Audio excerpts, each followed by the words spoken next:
European stock markets are trading slightly higher this morning, with the UK's FTSE 100 index just up about 5 points, while the Euro Stoxx 50 index is higher by 8 points. In the currency space, the euro is steady against the dollar at 129, while the dollar continues to gain some strength on the back of worries that the Federal Reserve are going to taper quantitative easing sometime in the coming months. Now, in the peripheral bond market space, Italian and Spanish bond yields are creeping higher, particularly Italy's 10-year bond yield, after the country had to pay a more expensive rate to sell debt. So funding costs are rising for Italy, which hasn't been too positive. Good morning, I'm Ishaq Siddiqi, and welcome to another daily market bite. I'm going to give you a quick idea of what's going on in financial markets today. So we had a weak session in the US overnight on Wednesday's trading session, and subsequently we had a sharp drop in Asian share markets in overnight trade, particularly Japan's Nikkei 225 index, which fell about 5% towards the close. The index is now down about 13% from its peak on the 22nd of April 2013.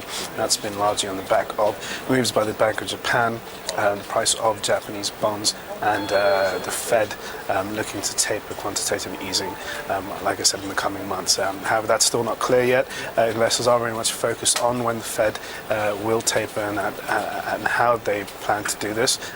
Last week it was revealed that the Federal Reserve may reduce the pace of quantitative easing, but that's very much dependent on economic data. However, economic data from the US has been pretty strong. We had a strong housing report earlier this week and a pickup in consumer confidence. We have US GDP data coming out today, which is expected to be around about 2.5%.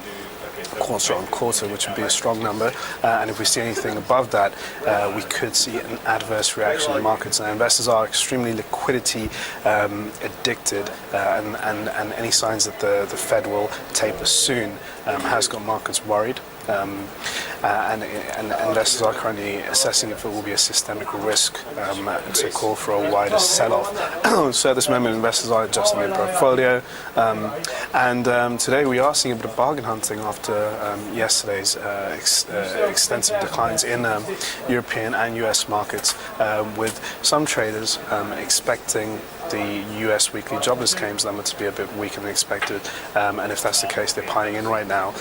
However, at the same time, it's not any dramatic moves to the upside or downside, so risk exposure seems to be pretty low on the ground. Investors are in general quite cautious of what's going to happen next. The data today, both weekly jobless claims, GDP, and also we have pending home sales from the US, should shed some light on how the FOMC will gear monetary policy in the coming months. If we could possibly see tapering of quantitative easing sometime in September, which is the date that the markets are worried about, or perhaps as early as 2014.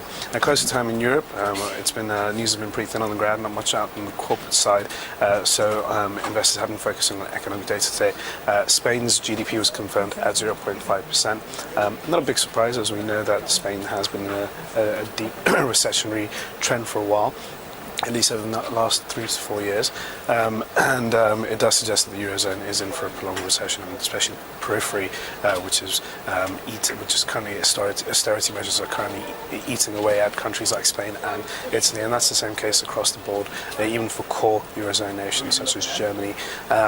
Now, when it comes to other Eurozone data, we had Eurozone economic sentiment, which actually ticked up higher, suggested that the recession may be easing somewhat, and that has boosted a bit of sentiment around European markets. It does conflict with the Spanish number and the Spanish GDP number, and also does conflict with yesterday's German unemployment figures, which rose by four times higher than markets expected.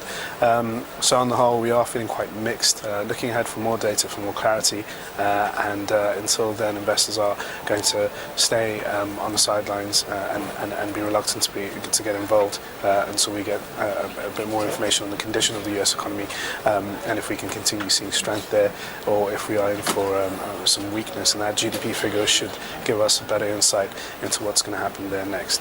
That's all for your daily market bite. Thanks for watching. Cheers.